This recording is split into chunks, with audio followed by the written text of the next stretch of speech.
अस्सलाम वालेकुम नाज़रीन, आज ये वाकया जर्नी से आपकी खिदमत में प्रोग्राम गपशप। ये पीछे तस्वीर देख रहे लड़की की। अच्छा, हुआ ये कि ये दोनों, एक और लड़की और ये दोनों मिलके इन्होंने प्रोग्राम बनाया कि हम स्विमिंग पूल पे नहाने के लिए जाएंगे। और वहां पे जब ये गई तो वहां नॉर्मल इन्होंने नहा के वहां से जैसे निकली हैं तो इकट्ठी थी उस वक्त, मगर आधे रास्ते में आके दोनों के रास्ते तब्दील हो गए। और ये जो लड़की आप पीछे देख रहे हैं, इसकी नजर एक लड़के पर पड़ी। जैसे ही इसकी नजर उस लड़के पर पड़ी बकौल पुलिस के, तो इसको ये ख्याल आया कि शायद ये मुझे कोई नुकसान पहुंचाए। मगर फिर इसने वहां पे बस पे सवारी जो करनी थी वो की, बस स्टॉप पे उतरी तो वो लड़का भी पीछे उतर गया और इसका वो पीछा करता रहा। जैसे सुनसान जगह आई तो उसने, लड़के ने इसको कंट्रोल में करने की कोशिश की और लड़की ने भागने की कोशिश की तो उसने एक चाकू था उसके बाद वो इसके पेट में या दिल में कहीं करीब ऐसी जगह डाल दिया कि शदीद दर्द महसूस हुई। और फिर वो इसको खींच के पास किसी सुनसान जगह पे ले गया उठा के, और वहां इसके साथ उसने की ज्यादती करने के बाद बकौल पुलिस के फिर इसने जनाब अली उसको वहां पे 18 और भी ये जो छुरी के वार किए और कत्ल कर दिया। और फिर ये किया कि ये वहां से अकेला गया और गाड़ी लेके आया और गाड़ी में इसकी लाश डाल के फिर किसी जंगल में फेंक दी गई। अब ये लड़की अकेली रहती थी और फिर जैसे ही वालिदैन ने या दूसरे रिश्तेदारों ने राब्ता किया, पुलिस को इतला दी, तस्वीर दी, पुलिस ने कोशिश की मगर ना मिली। और फिर एक दिन क्या हुआ कि एक बंदा वहां से गुजर रहा था जंगल में, तो उसने देखा कुछ परिंदे जो है उनकी आवाजें आ रही, तो जैसे उसकी नजर पड़ी तो देखा कि ये लड़की की लाश पड़ी हुई थी वहां। पुलिस को इतला दी गई। पुलिस ने बहुत कोशिश की किसी तरह इस बंदे को ढूंढा जाए, हर तरीका इस्तेमाल किया और नाकाम रही पुलिस। ये 2000 की बात है कि पुलिस वाले अपने ऑफिस में काम कर रहे थे, क्रिमिनल पुलिस, और फोन की घंटी बजी तो दूसरी तरफ से आवाज आई कि मैं इस लड़की के बारे में कुछ कहना चाहती हूँ। अच्छा, वो जो दोनों पुलिस वाले थे, एक आदमी और एक खतून, वो एकदम परेशान हो गए कि इतना पुराना, क्योंकि ये 30 साल पुराना केस था जो पुलिस से अभी तक हल नहीं हो रहा था। पुलिस उसको ढूंढ रही थी कि 30 साल बाद ये एकदम घंटी बजी फोन की और वो औरत ने कहा कि मैं इसके बारे में कुछ कहना चाहती हूँ। तो पुलिस वाले भी परेशान हो गए कि 30 साल तक इसने क्यों नहीं फोन किया, यहाँ आज फोन करने का क्या मकसद। उन्होंने कहा कि आप बेहतर है कि हमारे ऑफिस आए, हम बैठ के बात करेंगे आपके साथ। और फिर दूसरे दिन पुलिस वाले ने उसको अपने ऑफिस में बुलाया और 2 पुलिस वाले वहां पे उसका बयान लेने के लिए, उससे बातचीत करने के लिए तैयार बैठे थे, बेताब बैठे थे। फाइल उन्होंने निकाल ली, 30 साल पुरानी तस्वीरें सामने पड़ी थी, हर चीज सामने पड़ी थी। और फिर वो एक औरत दफ्तर में दाखिल हुई तो उन्होंने उसे सबसे पहले बैठने को कहा, फिर उसे कॉफी की पेशकश की, चाय, कोला या कुछ भी पीना हो तो बताइए, पानी जो भी। तो वो बैठ गई राम के साथ। फिर उसे पूछा कि क्या मामला है। वो कहने लगी कि ये 30 साल पुराना केस आज तक मेरे दिमाग में घूम रहा है और मैं बड़ी परेशान हूं। मेरे ये हर वक्त एहसास होता है कि मैं क्यों ना ये पुलिस को जाके बात बताऊं। हुआ क्या जी, पूछा। उसे क्या, उसने बताया हुआ ये कि मैं एक, मेरे साथ भी ऐसा वाकया पेश आया था मगर मैंने पुलिस को नहीं बताया, मेरी गलती है, क्योंकि मैं इसको समझती थी कि अगर पुलिस को बताऊंगी तो कोई और ना मामला। मेरी उम्र भी उस वक्त 20 साल थी, आज मैं 50 साल की। तो मैं और मेरा दोस्त, हम एक फिल्म देख के बाहर निकले और हम एक जगह खड़े थे कि बातें कर रहे थे कि एक बंदा पास से गुजरा, लड़का 20-22 साल का होगा, ये ज्यादा होगा। वो आके हमारे पास से वैसे ही बातें शुरू कर दी, ना हम उसको जानते थे, ना जान ना पहचान।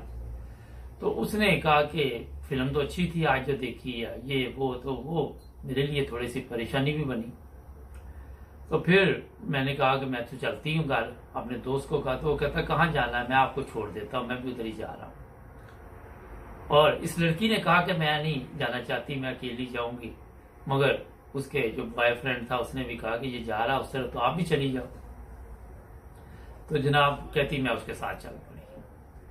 और जैसे ही मेरा घर थोड़ी दूर था, 200 मीटर 250 मीटर, तो मैंने इसको कहा अच्छा फिर मैं चलती हूँ। तो कहता नहीं, मैं वहां तक आपके साथ चलता हूँ। तो वहां एक कोई बिल्डिंग बन रही थी, सुनसान जगह थी, वहां से जैसे ही गुजरे इसने चाकू निकाल के तो मुझे उस बिल्डिंग में ले गया। वहां जाके मेरे साथ इसने रेप किया। और फिर ये हुआ कि मेरी जान इस तरह बची, क्योंकि मेरा ख्याल था कि ये मुझे भी मारेगा। वो उसको अंदाजा इस तरह हुआ, कह रही है कि इसके पास चाकू था काफी बड़ा। तो मगर किसी ने एकदम थोड़ा सा शोर हुआ, जैसे गैरेज या कोई गाड़ी की आवाज आई, तो ये भाग गया वहां से। मगर मेरी इज्जत से ये खेल चुका था। खैर, कहती कि मैं फिर घर चली गई। और एक माह बाद ये जो दूसरी लड़की जिसकी तस्वीर आपने देख रहे थे, ये जनाब अली, मैंने अखबार में पढ़ा कि ये वाकया पेश आया, तो मेरे ज़हन में आ गया कि ये वही लड़का है, क्योंकि उसी एरिया में हुआ ये वाकया। मगर मैंने पुलिस को नहीं बताया। और आज मैं इसलिए आपके पास आई हूँ 30 साल बाद कि मैं आज तक बेचैन हूँ। मैं चाहती थी कि मैं पुलिस को वो केस भी बताऊं अपना। तो फिर पुलिस वालों ने सवाल शुरू किए कि आप इतनी देर खामोश क्यों रहे, आपको तो फौरी तौर पे बताना चाहिए था। और वो औरत कहती मैं नर्वस थी, मैं ये थी, मैं वो थी, बहरहाल। लेकिन जब पुलिस ने अच्छी तरह उससे पूछगिछ की तो वो वाकई उसके साथ भी ये वाकया पेश आया था। अब ये 2000 का प्रोग्राम था, 2000 का, जो मैं आपको बता रहा हूँ। और इसमें जो चीज मैं आपको बताना ये चाहता हूँ कि पुलिस आज भी उस बंदे को तलाश कर रही है जो सुबह 20-25 साल का था, आज 30-35 साल बाद 55 साल का, 60 साल का होगा। और पुलिस का ख्याल है कि अभी भी वो जिंदा है, हम किसी न किसी तरह उसको ढूंढ पाएंगे। ये लड़की जब अपना वाकया पेश कर चुकी तो फिर पुलिस वाले ने वो फाइल निकाली, वो चाकू दिखाया उसको, वो छुरी दिखाई जो उसने, उनके पास तस्वीर थी, क्योंकि वो छुरी उनको वहीं कहीं से मिल गई थी जहां लाश मिली थी। तो उन्होंने कहा जनाब कि ये वाला चाकू था उसके पास। तो उसने कहा नहीं मुझे याद नहीं, इतना अरसा गुजर गया। फिर उन्होंने पूछा आपको कुछ उसका हुलिया याद है? पुलिस वालों ने पूछा आपको कोई पता है कि किस तरह का था? उसने बताया कि सुनहरी बाल थे, ये था, क्लीन शेव था। मगर फिर भी मैं उसकी तस्वीर नहीं बना सकती, बहुत अरसा गुजर गया। एक तो ये मसला था, एक रात का वक्त था और मैं उसे अच्छी तरह देख नहीं सकी। तो जनाब ये वाकया मैं आपके लिए इसीलिए लेके आया हूँ कि एक तो जर्मन पुलिस देखे कि आज तक वो फाइल लेके बैठी हुई है और वो ढूंढ रही है उस बंदे को जिसने ये काम किया, ये कत्ल किया, ये रेप किया।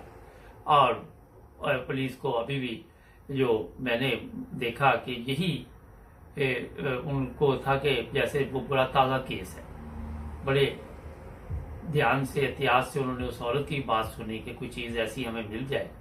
और फिर ये वाकया एक्शन सेशन पे पेश किया गया ताकि शायद कोई और सबूत मिले, कोई और तरीका। या टीवी पे एक प्रोग्राम जर्मन पे लगता है, तो उस पर फिर मैंने देख के मैंने सोचा कि आपको बताऊं। अब देखते हैं, इस पे मेरी नज़र भी है, जैसे ही कोई अपडेट आएगी कभी तो मैं आपको बताऊंगा। मगर जो मैं चीज़ आपको बताने वाला हूँ कि जो खवातीन यहाँ पे यूरोप में हैं या दुनिया के किसी मुल्क में भी रहती हैं, लड़कियां हैं, पहली चीज़ तो ये है कि उनको इस चीज़ का ध्यान रखना चाहिए कि जब उनकी छठी हंस, वो जिसको कहते हैं कि एक अंदाज़ा हो जाता है कि इस बंदे से हमें नुकसान पहुंच सकता है, या वो देख लें कि कोई उसका पीछा कर रहा है, या वो देखे कि कोई ऐसा बंदा जो उनको नुकसान पहुंचा सकता है, तो फौरी तौर पर एहतियात करें। देखें जहाँ ज़्यादा लोग हैं वहाँ जाएं, या किसी को फ़ोन करें, आपको पिक कर ले, टैक्सी ले ले, मिनी कैब ले ले, कोई ना कोई तरीका ऐसा इस्तेमाल करें, क्योंकि पुलिस को तो आप लोग फ़ोन नहीं कर सकते कि उसने कुछ किया ही नहीं। तो इसलिए बेहतर ये होता है कि मिनी कैब लेके कहीं आप नेक्स्ट स्टॉप पे तक ही ले ले। अगर पैसे नहीं हैं या कोई प्रॉब्लम है तो कोई ना कोई उसका हल निकाले। इस तरह कोई आपको नुकसान किसी वक्त भी दे सकता है, जिस तरह मैंने ये वाकया बताया तरक्की याफ्ता मुल्क है जर्मनी। और पिछली दफा एक दोस्त का हैम्बर्ग से फोन आया था कि यहाँ पे आपने कहा जराइम जो है वो होते हैं, तो मकसद ये था जराइम तो हर जगह होते हैं, किसी जगह पे कम होते हैं, किसी जगह पे ज्यादा होते हैं। अब अगर आप देखें तो कोई भी मुल्क ऐसा नहीं जहाँ जराइम ना होते हो।